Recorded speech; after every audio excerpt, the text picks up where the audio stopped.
Let's take a look at the broader markets as well. Joining me now in studio to talk this market open and the Beta Technologies Audible enthusiasm is Steve McClure, CEO at Canary Capital. Steve, great to have you on the show. Thank you so much for having me. Hard not to be in a good mood today, right? We got all these cheers behind us for Beta Technologies. I know, they're very excited. I'm excited. I'm excited too, that's right.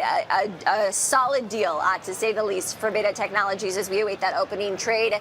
Does this tell you anything about the overall market? Yeah, look, I think the overall market is pretty constructive. There are a lot of cracks, though, that we are worried about. Some of those cracks include auto financings. There's a lot of defaults there. There's defaults in student loans. There are defaults in credit cards. And these are the worst they've been since the financial crisis. But we also have a lot of positives in the market as well. So it seems to be a bit of a tale of two markets right now. Yeah, the government does remain shut down. We do see some of these companies that had planned for an IPO before the shutdown out of the gate, but still some expectation, right, that there is pent-up demand with the markets right near record highs. What does the pipeline tell you about the sentiment that we see among traders? Yeah, I mean, there is a massive IPO pipeline happening right now. And as you mentioned, the government shutdown has caused that pipeline to slow a little bit. But Chairman Atkins of the SEC did state that they're starting to encourage companies to go ahead and file without delaying amendments on their IPOs, which is allowing companies to move forward in capital markets without the SEC even being there. Yeah.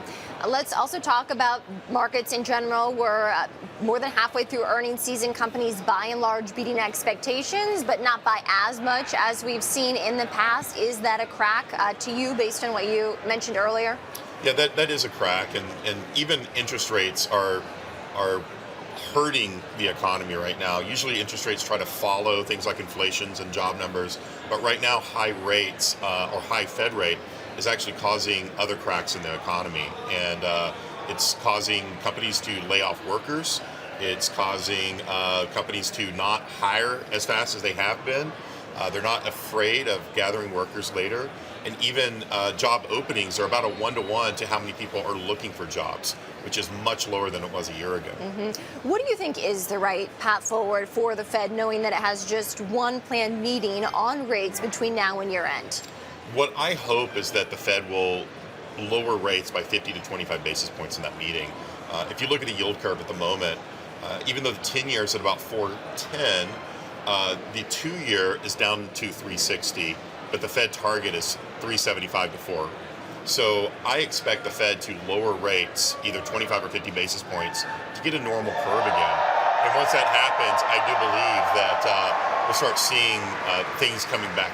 Okay, so I do want to go back then, because it sounds like long term you do anticipate an uptrend, but you do see perhaps some warning signs, if you will. Is that That's fair right. to say, big picture? So we had heard, in fact, from some of the heads of big banks, David Solomon at Goldman Sachs and Ted Pick at Morgan Stanley at a summit in Hong Kong, saying that we could see a pullback in the market, potentially a correction, which would be a 10% drop from recent highs, just because valuations are stretched. Do you agree with that? I do agree with that. Even today, we've already seen the beginning of that.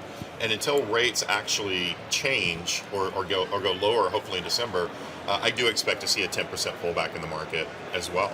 Interesting. So are there buying opportunities? Yeah, look, you never want to try to catch a falling knife, but I do think that there are certain areas, certain sectors that are good to buy right now.